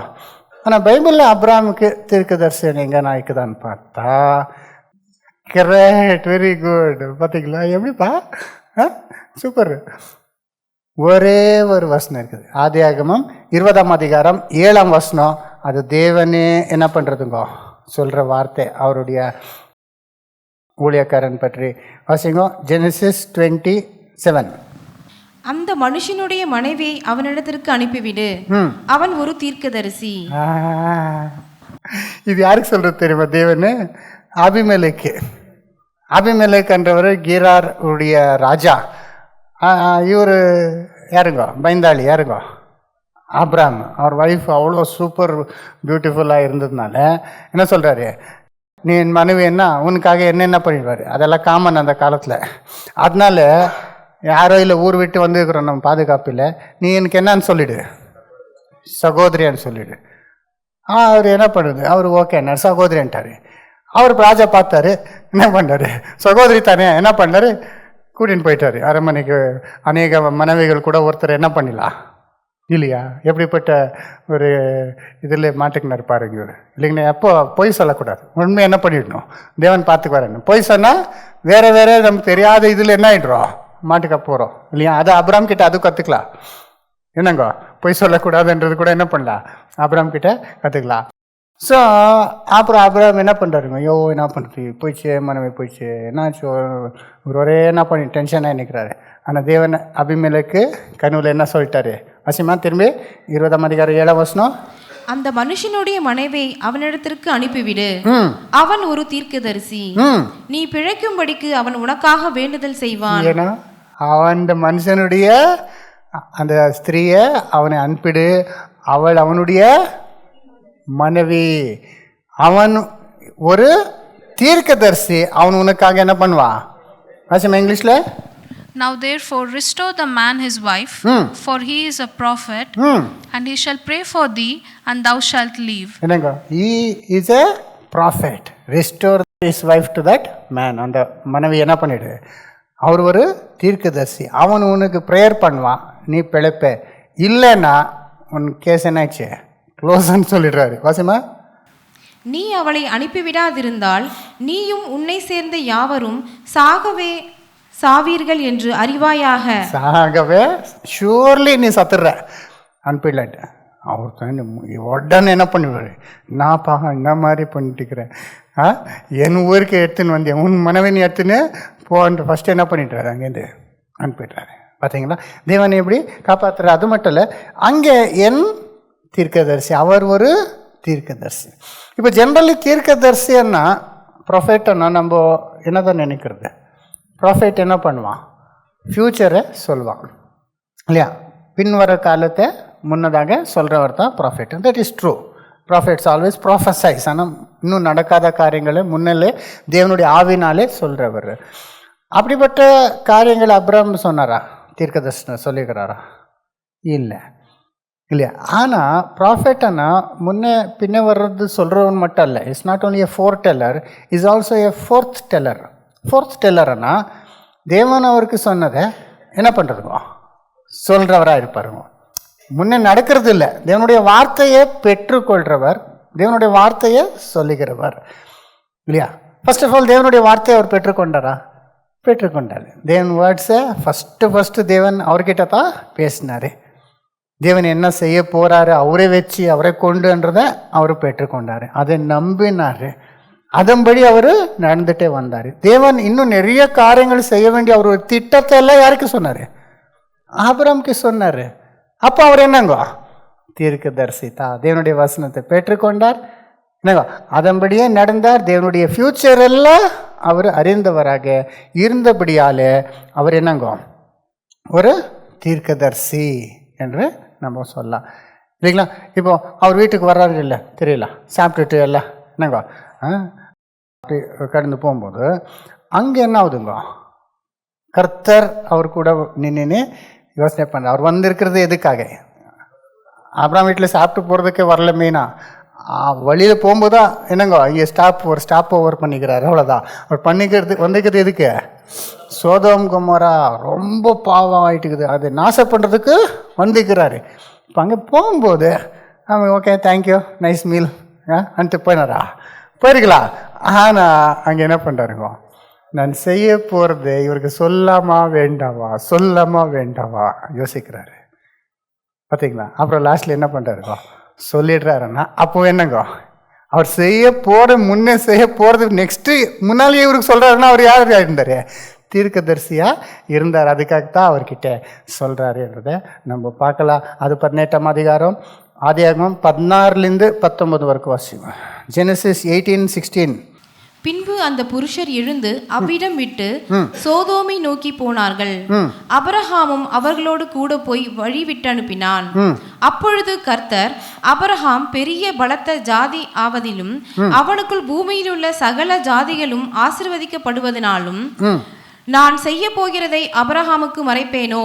நான் செய்ய போகிறது அபிரகாமுக்கு மறைப்பேனா என்றாரு இங்கிலீஷ்ல. And the Lord said, shall I hide from Abraham that thing which I do? Shall I hide from Abraham the thing? இவருக்கு சொல்லாம மறைச்சு வைக்க முடியுமா நான் செய்ய போறது? அது யோசித்து இல்லை அவருக்கு சொல்லலாம். ஏன்னா அவர் என்ன பண்ண போறாரு? 18 நான் செய்ய போகிறதை அபிரகாமுக்கு மறைப்பேனோ? கர்த்தர் அபிரகாமுக்கு சொன்னதை நிறைவேற்றும்படியாய் அவன் தன் பிள்ளைகளுக்கும் தனக்கு பின்வரும் தன் வீட்டாருக்கும் நீங்கள் நீதியையும் நியாயத்தையும் செய்து கர்த்தருடைய வழியை காத்து நடவுங்கள் என்று கட்டளையிடுவான். அவன் என்ன பண்ணுவான்? நான் சொன்னதெல்லாம் நிறைவேற்றும்படி அவன் செய்வான். அவருடைய மக்களுக்கு என்ன பண்ணுவான்? அதுபடி செய்யும்படி கட்டளையிடுவான். அவனும் செய்வான். அவன் மக்களுக்கு என்ன பண்ணுவான்? இதெல்லாம் சொல்லி அந்த வழியில் அவனை நடத்துவான். இப்படியெல்லாம் சொல்றதுனால அவன்கிட்ட நான் செய்ய போகிறது மறைப்பேனும் அன்ட்டு நினைக்கிறாரு. அப்புறம் என்ன பண்ணுறாருங்க, அவருக்கு சொல்கிறாரு எப்படி சோதோம் கொமோரா பற்றி நடக்கிறதெல்லாம் அவர் பாவம் இல்லைன்னு காதுக்கு வந்துருக்குது. அதனால என்ன செய்ய வந்திருக்கிற? அவரை அழிக்க வந்திருக்கிற. அப்புறம் ப்ராஃபெட்ன்றவர் என்ன பண்ணுவார்? எப்பொழுதுமே ஜனங்களுக்கும் மனுஷருக்கும் மத்தியத்தில் இருந்து என்ன பண்ணுவாருங்க? பேசுவார் இல்லையா? தீர்க்கதரிசிகள் எல்லாம் என்ன பண்ணுவாருங்க? ஜனங்களுக்காக பேசுவார். தேவன் சொன்னது ஜனங்களுக்கு சொல்வார். ஜனங்கள் கேட்குறது யார்கிட்ட சொல்வார்? தேவன்கிட்ட. இதுதான் செய்வார். இங்கே அந்த வேலையை ப்ராஃபெட் மாதிரி செய்கிறார் இவர். எல்லாரும் அழிச்சு போடுறேன்னா நல்லா தான் அழிச்சு போட்டுருங்க அன்றாரா என்ன பண்ணுறாரு? ஐயோ தேவனே அவர் நீதிமானி இருந்தா அவரே அழிச்சிட்டு ஆட்டு போயிட்டு அவர்கிட்ட என்ன பண்ணுறாருங்க? அவருக்காக வேண்டுதல் செய்துக்கிறாரு இல்லையா? அந்த 23-33 இருக்குது, எல்லாருக்கும் தெரிஞ்ச விஷயம். அங்கே 10 பேர் இருந்தால் விட்டுடுறியா, 5 பேர் இருந்தால் விட்டுடுறியா, இப்படி எல்லாம் கேட்டுனே அவரை காப்பாற்றுறதுக்காக எவ்வளோ முயற்சி பண்ணுறாரு. அப்போ தேவன் கூட என்ன பண்ணுறாரு? அவர்கிட்ட அப்படியே டீல் பண்ணுறாரு இல்லைங்க. சரி சரி சரி விட்டுரு. சரி இவருக்கு பயம் ஆகுது, ஐயோ 10 பேர் இருக்கிறாங்களா, இல்லை கம்மி இருந்தா அன்ட்டு இப்படியெல்லாம் பார்க்கும்போது ஒரு தீர்க்கதரிசி மாதிரியே அவர் என்ன பண்ணுறாரு? அங்கே பிஹேவ் பண்ணுறத நம்ம கிளியராக பார்க்குறோம். So Abraham was a prophet அனே நம்ம சொல்லலாம் இல்லையா? சிலர் ஃபஸ்ட் ப்ராஃபெட்டானே தான் சொல்கிறாங்க. நாங்கள் சில யூடியூப்பில் சொல்கிறதெல்லாம் நீங்கள் கரெக்டாக எடுத்துக்காதீங்க. ஆன்லைனில் போய் கூகுள் பண்ணதெல்லாம் உடனே அது கரெக்டான்ட்டு எடுத்து இங்கே பிரசங்கம் பண்ணும்போது கூட இருக்கிறதெல்லாம் அப்படி சேம் டு சேம் என்ன பண்ணக்கூடாதுங்க, செய்யவே கூடாதுங்க. அப்படி நிறைய பேர் செய்கிறாங்க. நீங்கள் யோசிக்கணும். அவர் யாராவது சொல்கிறார் ஒப்பீனியன்னா உங்களுக்கு சத்தியம் நல்லா தெரியும். அதனால நீங்கள் யோசிக்கணும், அதை ஃபில்டர் பண்ணணும், அதை ஆல்ட்ரு பண்ணணும், நிறைய என்ன பண்ணணும், நம்ம கரெக்டாக சத்தியத்துக்கு கரெக்டாக இருக்குதான்னு பார்த்துக்கணும். சிலர் அப்ரஹாம் வாஸ் ஃபர்ஸ்ட் ப்ராஃபெட் இந்த பைபிள். ஃபர்ஸ்ட் ப்ராஃபெட்டா? அப்ரஹாம் முன்னால் யாரும் இல்லையா? யார் இருந்தாருங்க? ஈனோக்கு இருந்தார் இல்லையா? ஈனோக்கு இயேசு 2வது வருகை பற்றி என்ன பண்ணியிருக்கிறாருங்க? அதுக்கு முன்னே யாரான தேவனுடைய வார்த்தையை பெற்றுக்கொண்டு இருக்கிறாரா? ஈனோஸ் இல்லையா? சேத்துக்கு இன்வெஸ்ட் பண்ண. அப்போ கர்த்தருடைய நாமத்தை தொழுந்து கொள்ள ஆரம்பித்தான்னா, கர்த்தருடைய நாமத்தை தொழுந்து கொள்றாருன்னா இவர் போய் என்ன பண்ணிக்கிறார்? கர்த்தருடைய நாமத்தை அவருக்கு சொல்லி அவருக்கு என்ன பண்ணிக்கிறாரா? தொழுந்து கொள்ளும்படி செய்திக்கிறாருன்னா அவரை கூட நம்ம இது பண்ணிக்கலாம் இல்லை இப்படி நீங்கள் பார்த்தீங்களா நிறைய பேர் இருக்கிறாரு. இதில் நீங்கள் பார்த்தா குரானில் நான் சொன்னேனே 25 பேரில் 24 பைபிள் இருந்துன்னு, அதில் இவர் ஃபஸ்ட்டு ப்ராஃபெட் யார் போட்டுக்கிறார் தெரியுமா குரானில்? ப்ராஃபெட் ஆடமா. பார்த்துங்க. செகண்ட் ப்ராஃபெட் இட்ரிஸ், ஆனால் ஈனோக்கு அவர் இட்ரிஸ்ன்றாரு. அப்புறம் ப்ராஃபெட் நூ அண்ணா யாருங்க? நோவா. ப்ராஃபெட் ஹுட்னா யார்? அவரே கேட்கணும். அப்புறம் செலா, யார் செல்லம்மா? செலா, மெத்து செலா, அவரை கூட அவர் ப்ராஃபெட்ன்றாங்க. ப்ராஃபெட் லூட்னா யாருங்க? இவருக்கு எல்லா ப்ராஃபெட்டு தான். எனக்கு அப்ராம் நெக்ஸ்ட்டு, ஆடமு ப்ராஃபெட்டு, லூட்டு ப்ராஃபெட்டு. ஆடம் எப்படி ப்ராஃபெட்ன்றது? ஆடம் என்னன்னா தீர்க்கதரிசனம் உரைத்தாரா? தேவனுடைய வார்த்தை எதனா சொன்னாரா? அவர் பண்ணதே என்னங்க? அவர் வாயிலேருந்து வந்ததே வார்த்தை என்னங்க? நீ எங்கே இருக்கிறான்னா இங்கே நிர்வாடி ஒழிச்சு நிற்கிறேன்றதான் அவர் சொன்னார். அதுக்கு போய் அவர் ப்ராஃபெட்டாக பண்ண முடியும்? ரெண்டாவதாக என்ன சொன்னார்? வைஃப் மேலே சொன்னார், நீ கொடுத்த இந்த ஸ்திரீ என்ன பண்ணிச்சு? பிளேம் பண்ணார். ஏன்னா நல்ல வார்த்தை சொன்னார், ஏன்னா தீர்க்கதரிசனம் சொன்னார், அவரை போய் பைகம்பர் நம்பர் 1 பண்ணிக்கிறாரு.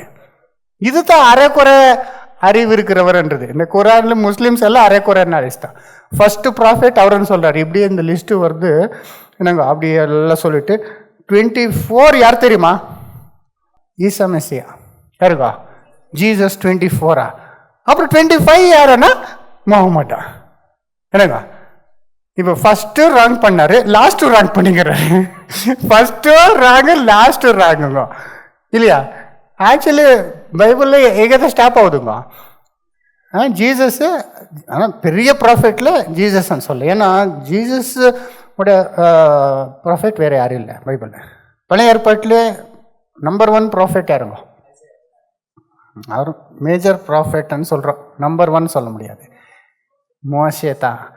மோசே வாயில தான் என்ன பண்ணுவாருங்க, அவர்கிட்ட தேவன் எல்லாமே பேசுவார். They are highest. மூசா அலிஸ்லம் சொல்கிறாங்க முஸ்லீம்ஸு. அவரை கூட ஆக்செப்ட் பண்ணுறாரு, மூசா அலிஸ்லம்ன்றது. அவர் நியாயப்பிரமாணத்தை எடுத்துன்னு வந்தார். இன்னும் என்ன வேணும்? அதோட பெரிய இது வேணுமா? அப்படிப்பட்ட தீர்க்கதரிசி என்ன சொல்லிட்டாரு? என்னை போல ஒரு தீர்க்கதரிசி வருவார், அவர் சொல்கிறது நீங்கள் என்ன பண்ணுங்க? இல்லைன்னா நீங்கள் போனீங்க, அவ்வளோதான். வாசிங்க உபாகமம் 18:15-19. உபாகமம் 18:15. உன் தேவனாகிய கர்த்தர் என்னை போல ஒரு தீர்க்கதரிசியை உனக்காக உன் நடுவே உன் சகோதரிலிருந்து எழும்ப பண்ணுவார். அவருக்கு செவி கொடுப்பீர்களாக. என்னை போல நிறைய தீர்க்கதரிசி வந்திருக்கிறாங்க அவரை போல. ஆனால் அவரை போல வந்தவர் இயேசு தான். நெக்ஸ்ட் வாசிமா. அப்பொழுது கர்த்தர் என்னை நோக்கி, அவர்கள் சொன்னது சரியே, உன்னை போல ஒரு தீர்க்கதரிசியை நான் அவர்களுக்காக அவர்கள் சகோதரிலிருந்து எழும்ப பண்ணி என் வார்த்தைகளை அவர் வாயில் அருளுவேன். நான் அவருக்கு கற்பித்ததையெல்லாம் அவர்களுக்கு சொல்லுவார். என் நாமத்தினாலே அவர் சொல்லும் என் வார்த்தைகளுக்கு செவி கொடாதவன் எவனோ அவனை நான் விசாரிப்பேன். எனக்கு அவருக்கு செவி கொடலன்னா நான் அவரை விசாரிப்பேன். ஏன்னா அதனால அந்த வானத்திலேருந்து வரும்போது என்ன சொல்கிறார்? இது என்னுடைய குமாரன்.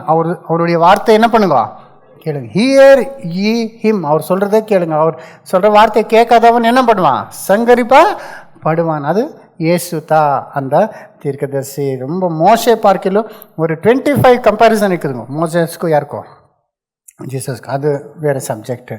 ஸோ அப்படிப்பட்ட அவர் தான் இயேசு இல்லையா? எப்படிப்பட்ட ப்ராஃபிட் பாருங்க. மோசையே பிக்கெஸ்ட் கிரேட்டஸ்ட் ப்ராஃபிட், அதோட பெரியவர்.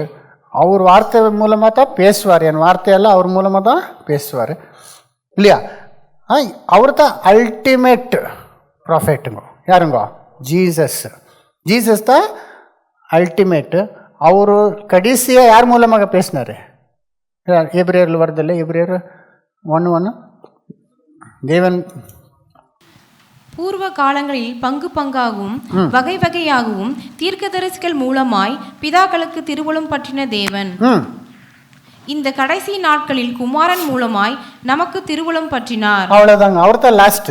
பூர்வ காலத்துல பங்கு பங்காக விதவிதமாக தீர்க்கதரிசி மூலமாக பிதாக்கள் இடத்துல பேசின தேவன் கடைசியா யார் மூலமா பேசினாரு? அவருடைய மகன் மூலமாக அவர் தான் கடைசி ப்ராஃபெட்டுங்க. அவர் மூலமாக நமக்கு தேவையானதெல்லாம் ஜீவனுக்கும் இந்த ரட்சிப்புக்கும் தேவையானதெல்லாம் என்ன பண்ணிட்டாரு. மோசே மூலமாக ஞாபகம், இயேசு மூலமாக கிருபையும் சத்தியமும் வந்தது, எல்லாமே வந்துடுச்சே. இயேசு செய்ய வேண்டியதெல்லாம் அவர் செய்துட்டு, மெயினாக நமக்கும் தேவனுக்கும் விரோதமாக இருந்த அந்த பாவம் இல்லையா, பாவத்தினால நமக்கு வந்த சாபம், அதுக்காக அவரே பாவ பலியாகி அவருடைய ரத்தத்தினால நம்முடைய பாவத்தில் கழுவி பரலோகத்தில் உக்காந்து நமக்காக என்ன பண்ணுறாரு. இன்னென்ன வேணுங்க அவருக்கு, இன்னொரு ப்ராஃபிட் வேணுமா நமக்கு இல்லையா? அதுதான் நெக்ஸ்ட் வருது வாசிமா. இவரை சர்வத்துக்கும் சுதந்திரவாளியாக நியமித்தார். எனக்கு சர்வத்துக்கும் சுதந்திரவாளியை நியமித்தார். இவரை கொண்டு உலகங்களையும் உண்டாக்கினார். இவரை கொண்டு உலகமே என்ன பண்ணிக்கிறாரு. எப்படிப்பட்டவருங்க அவரு. அப்புறம் இவர் அவருடைய மகிமையின் பிரகாசமும் அவருடைய தன்மையின் சொரூபமாயிருந்து, அவருடைய மகிமையின் பிரகாசம் அவருடைய தன்மையும் சொரூபமாய், image of God, the express image of the father. யாருங்க? இயேசு. அவரை பார்த்தா தேவனை பார்த்த மாதிரி தேவன் மாம்சத்துல வெளிப்பட்டார். இங்க என்ன வேணுங்க, அவரோட பெரியவர் வேணுமா?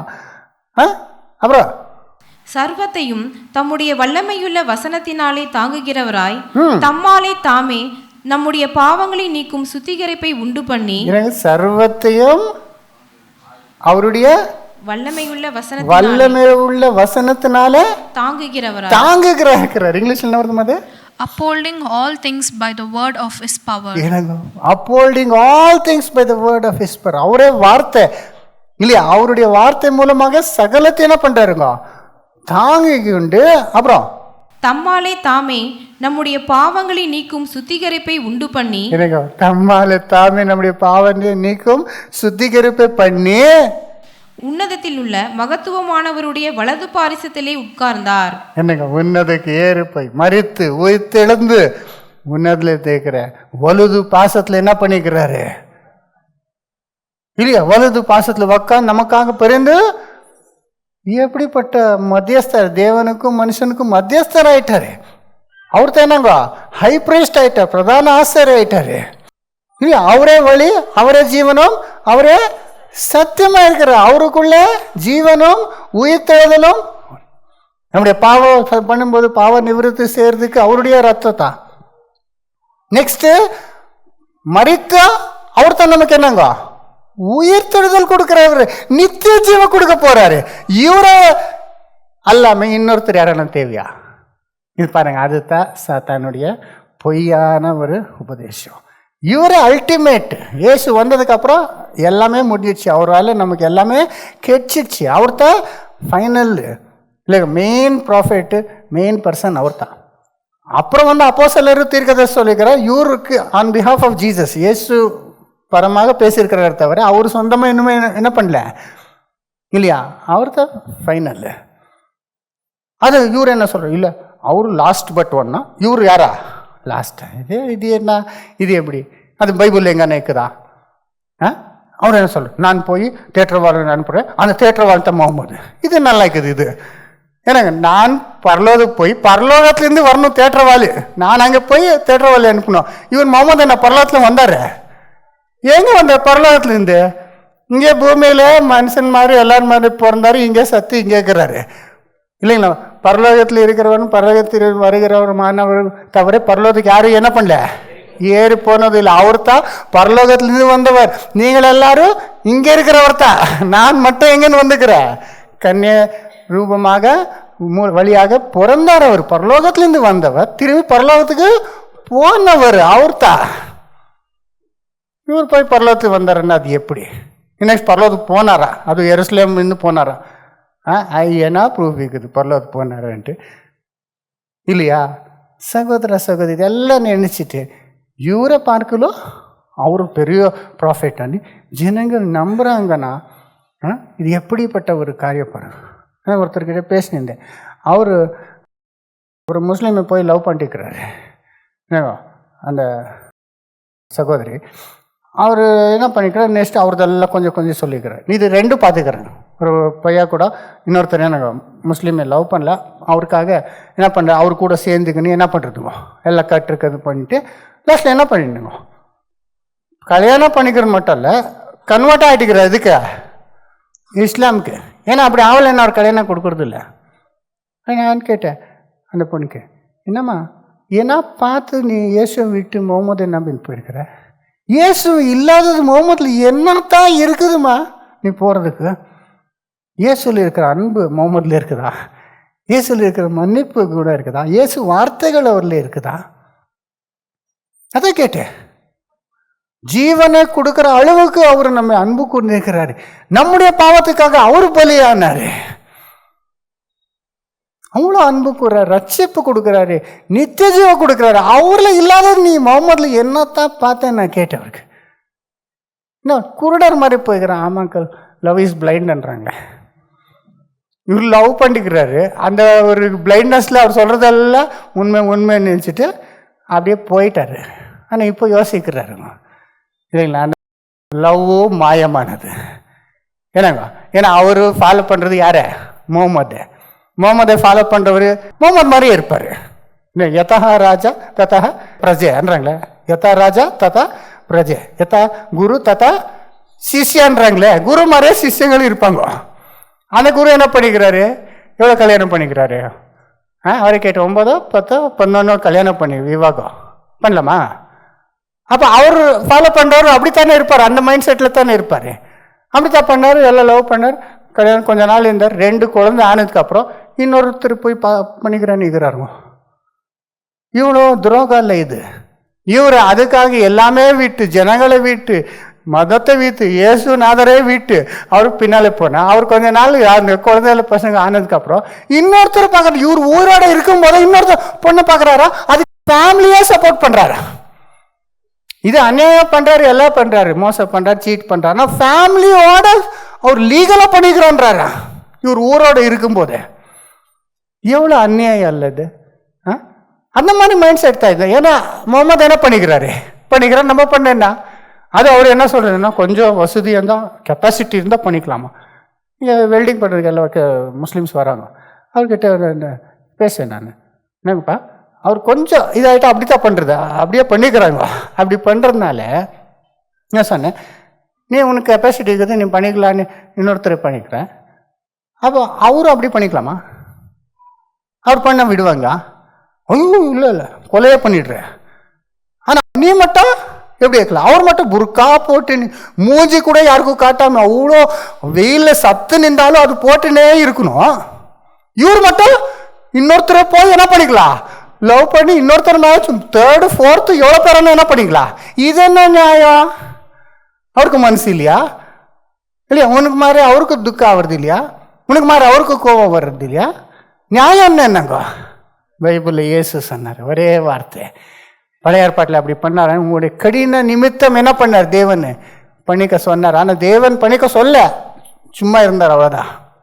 ஏன்னா அந்த மாதிரி ஆகுதுன்னு. சிலர் அப்ராம் பண்ணிக்கலாம்னா, அப்ராம் என்ன பண்ணல? விவாகம் பண்ணிக்கல. அந்த குழந்தை பெற்றதுக்காக அது தப்பு தான், அது பண்ணது அவர் தப்பு தான். ஆனால் அவர் தப்பை ஃபாலோ பண்ணல, அவர் பண்ண கரெக்டாக பண்ணது. அவருடைய விசுவாசத்தை நம்ம ஃபாலோ பண்ணணும், அவருடைய பாவத்தெல்லாம் நம்ம ஃபாலோ பண்ணக்கூடாது. அப்புறம் கெட்டுறவை பண்ணது சாரா சத்ததுக்கு அப்புறம் என்ன பண்ணிக்கிறாரு இல்லைங்களா? அட் ஏ டைம் என்ன பண்ணல, பண்ணியிருந்தாலும் அது தப்பு தான், தேவன் அதை அனுமதிக்கல. ஆனால் இயேசு என்ன சொல்லிட்டாருங்க, தேவன் ஆதில் என்ன பண்ணார்? ஆணையும் பெண்ணையும் இங்கே இருவரும் ஒரே சரினால மரணம் பிரிக்கிற வரைக்கும் நான் எந்த காரணத்துக்கு என்ன பண்ணக்கூடாது? டைவர்ஸ் பண்ணி திரும்ப கல்யாணம் பண்ணிக்கிறதெல்லாம் அது வெபிசாரத்துக்கு ஈக்குவலான்னு கரெக்ட் போதனை. அது எல்லாரும் ஒத்துக்கிற போதனை. இவர் பண்ணுற போதனை என்ன இருக்குது? முகமது அவருடைய வாழ்க்கையும் அப்படித்தான், அவருடைய போதனை கூட அப்படித்தான். எப்படி இருக்குங்க பாருங்க, அநியாயம் இல்லை இது. ஊரோட இருக்கும்போது அவரு நான் டைவர்ஸ் கொடுத்து நான் இன்னொருத்தர பண்ணேன். இவர் இந்த வயசுல பிள்ளைகளை பெற்றுக்குன்னு எல்லாம் ஆயிட்டு இப்போ போய் யாரை போய் கட்டுக்குவாங்க? அவருக்கு என்ன இருக்குது? ஃபியூச்சர் இருக்குது அவருக்கு?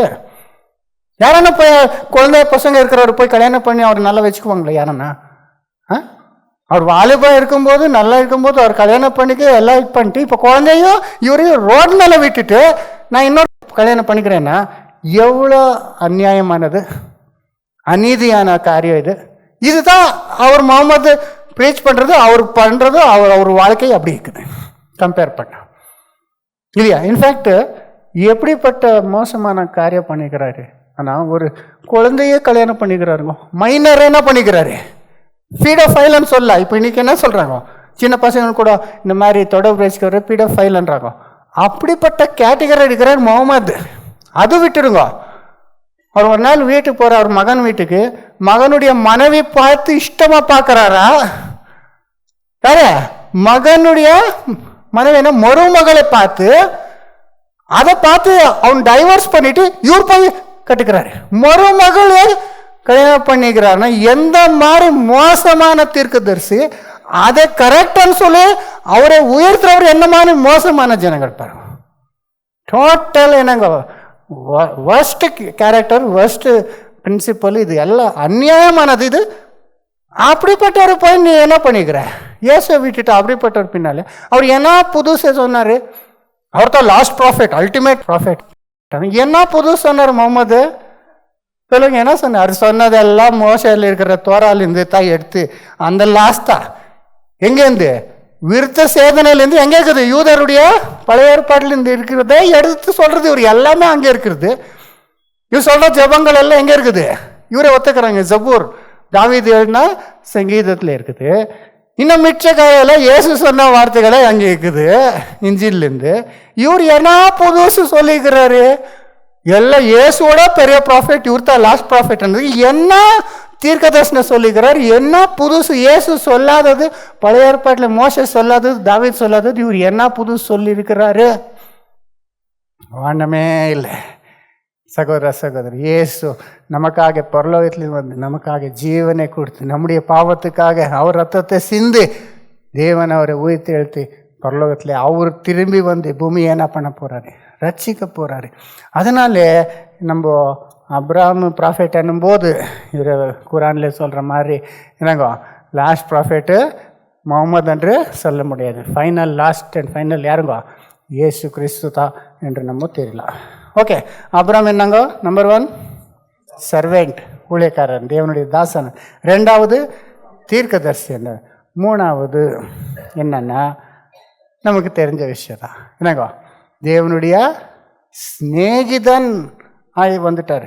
அங்கே எங்கே வருது பைபிளில்? பழைய ஏற்பாட்டில் 2 நாளாகமம் 20ஆம் அதிகாரம் 7ஆம் வசனம்.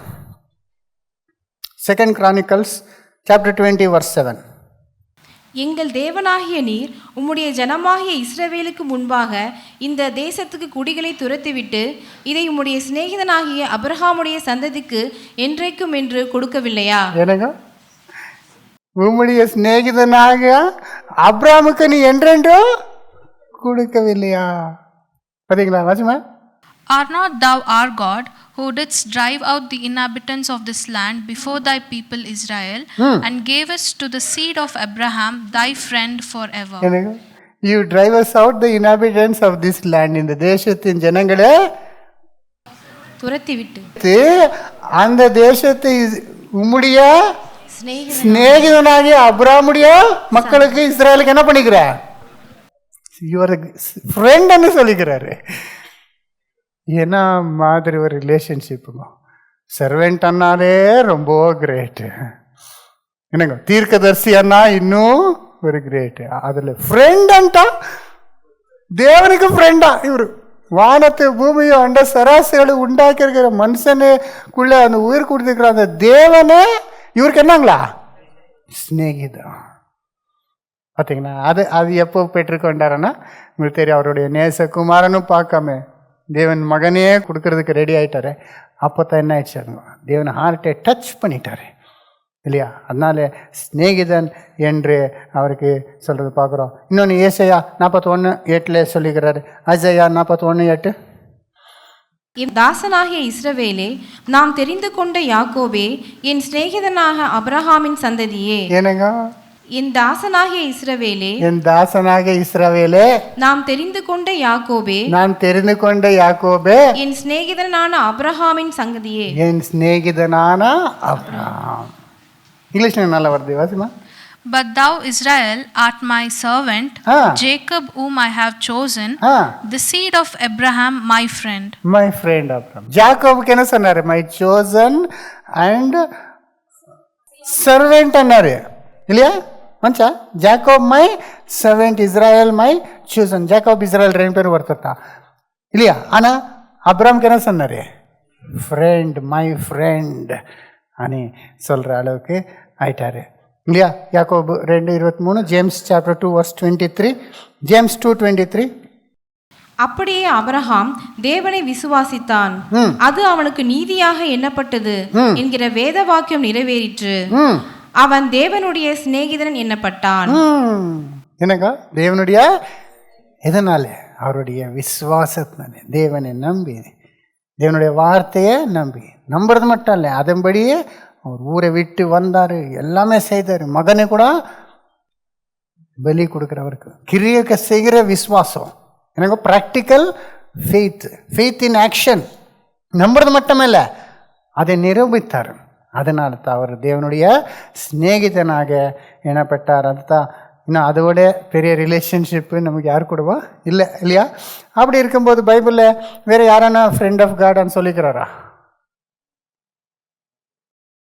தேவனுடைய சிநேகிதன்னு யாருக்கான சொல்லப்பட்டுதான்னு பார்த்தா பெரிய தீர்க்கதரிசி மோசே பற்றி அது ஹிண்ட் இருக்குதுங்க பைபிளில். 33:11 யாத்திரம், எக்ஸோடஸ் சாப்டர் 33 verse 11. ஒருவன் தன் சிநேகிதனோடு பேசுவது போல கர்த்தர் மோசேயோடு முகமுகமாய் பேசினார். ஒரு சிநேகிதன் கிட்ட பேசுற மாதிரி கர்த்தர் யார்கிட்ட பேசினாரு? மோசே கிட்டனா. அங்கே மோசே ஃப்ரெண்டா என்ன பண்ணிக்கிறாரு? அதனால தான் முகமுகமா இல்லையா? ஃப்ரெண்ட் கிட்ட தான் என்ன பண்றோம், நம்ம பேசுறோம், நம்முடைய மனசுல இருக்கிறதெல்லாம் சொல்றோம் இல்லையா? நம்முடைய துக்கத்தை, நம்முடைய சந்தோஷத்தை, நம்ம செய்ய போறதை சொல்றோம், அவர்கிட்ட டிஸ்கஸ் பண்றோம். ஏன்? அவர் மேல நமக்கு என்ன இருக்குது? நம்பிக்கை இருக்குது. அவர் நம்ம சொன்ன வார்த்தை வச்சு நமக்கு விருதமாக அதை யூஸ் பண்ண மாட்டார். அதை போய் ட்விஸ்ட் பண்ணி இன்னொருத்தருக்கு சொல்ல மாட்டார். அதெல்லாம் சத்துரு என்ன பண்ணுவா? பொய்யான ஃப்ரெண்ட்ஸ் என்ன பண்ணுவார்? கேட்டுக்கின்னு அங்கே போய் இன்னொருத்தர்கிட்ட இன்னொரு மாதிரி என்ன பண்ணுவார்? அப்படியெல்லாம் இல்லை. உண்மையான ஃப்ரெண்டுன்னா அவர்கிட்ட நம்ம மனசு வச்சு என்ன பண்ணலாம், சொல்லலாம். ஏன்னா we trust them, they love us, we know that they will not do anything wrong to us இல்லையா? அப்படி தேவன் மோசே ஃப்ரெண்ட் கிட்ட பேசுகிற மாதிரியே பேசினார். அண்ட் அஃப்கோர்ஸ் தேவன் அப்படி பேசினவர் யார்கிட்ட? பைபிளில் ரொம்ப எல்லாமே அவர்கிட்ட சொல்வார். எல்லாமே அவர் செய்கிற எல்லாத்துலேயும் அவரை வச்சு தான் செய்தார். யாருங்க? கர்த்தராகிய உலகத்தையே அவர் மூலமாக உண்டாக்குறார். அப்போ பார்த்தோமே இல்லையா? உலகத்தையே அவருடைய வார்த்தை மூலமாக மேலே தூக்குகிறவரா, தாங்குகிறவரா இருக்கிறார் என்னும்போது இயேசு கூட அப்படியே பிதாவை என்ன பண்ணுவாருங்க இல்லையா? எப்படி அப்ராம் தேவன் சொன்னதை செய்யும்போது அவருக்கு சிநேகிதரானாரோ, இயேசு எப்போது பிதாவுக்கு பிரியமானதே செய்து கொண்டு வருகிறார். யோவான் 8:29, ஜான் சாப்டர் 8 verse 29. என்னை அனுப்பினவர் என்னுடனே கூட இருக்கிறார், பிதாவுக்கு பிரியமானவைகளை நான் எப்பொழுதும் செய்கிறபடியால். என்னை அனுப்பினவர் என்னோட கூட இருக்கிறார், பிதாவுக்கு பிரியமானது நான் எப்பொழுதும் செய்யபடினால் அவர் என்னை தனியே இருக்க விடவில்லை. அவர் என்னை தனியாக வைக்க, பிதாவுக்கு பிரியமானது எப்போதும் செய்திருக்கிறதுனால பிதா எப்போதும் என் கூட. நம்ம சம்டைம்ஸ் நமக்கு எப்படி இருக்கோம், நம்ம இருக்கிறத நெருக்கமான வழியில் நிறைய ஃப்ரெண்ட்ஸ் நமக்கு கிடைக்கிறது. உலக ஜனங்களை நம்ம என்ன பண்ண முடியாது, ஃப்ரெண்ட்ஷிப்பாக இருக்க முடியாது. ஏன்னா அவருடைய வழி வேறு, நம்முடைய வழி வேறு. Sometimes we may feel lonely, all alone, but nevertheless who is with us? Lord is with us, God is with us இல்லையா? நம்ம அவருக்கு பிரியமாக நடந்து கொள்ளும் போது யார் இல்லைன்னா கூட யார் இருக்கிறாரு? இயேசு. அவர் ஒருத்தர் இருந்தால் நமக்கு எல்லாமே இருந்த மாதிரி இல்லைங்களா? அப்படிப்பட்டவருக்கு நம்ம ஃப்ரெண்டாக இருக்க முடியுமா? நம்ம ஃப்ரெண்டன்ல அவர் நம்ம ஃப்ரெண்டுன்னு ஏற்றுக்கொள்வாங்களா? ஊழியக்காரனை ஏற்றுக்கொள்றதே கிரேட்டு. ஏன்னா நம்ம அவ்வளோ பிரயோஜனம் இல்லாதவர், பாவிகள் இல்லையா? நம்ம அவர் பார்க்கறதுக்கும் நமக்கு தகுதி இல்லை. ஆனால் ஊழியக்காரர் பண்ணார், அவருடைய என்னங்க தாசராக நம்மளை யூஸ் பண்ணுறார், அதே கிரேட்டு. ஆனால் ஃப்ரெண்ட் மாதிரி நம்முடைய அவர் அழிக்க முடியுமா, ஏற்றுக்கொள்ள முடியுமாண்ணா? இயேசு என்ன பண்ணுறாருங்க? நான் உங்களுக்கு என்ன சொல்கிறேன், ஊழியக்காரர்ல அதோட ஹையர் ஸ்டேட் உங்களுக்கு கொடுத்துட்டேன்றாரு. ஜான் 15:15. இனி நான் உங்களை ஊழியக்காரன் என்று சொல்லுகிறதில்லை, ஊழியக்காரன் தன் எஜமான் செய்கிறதை அறிய மாட்டான். நான் உங்களை சிநேகிதர் என்றேன். என்னங்க?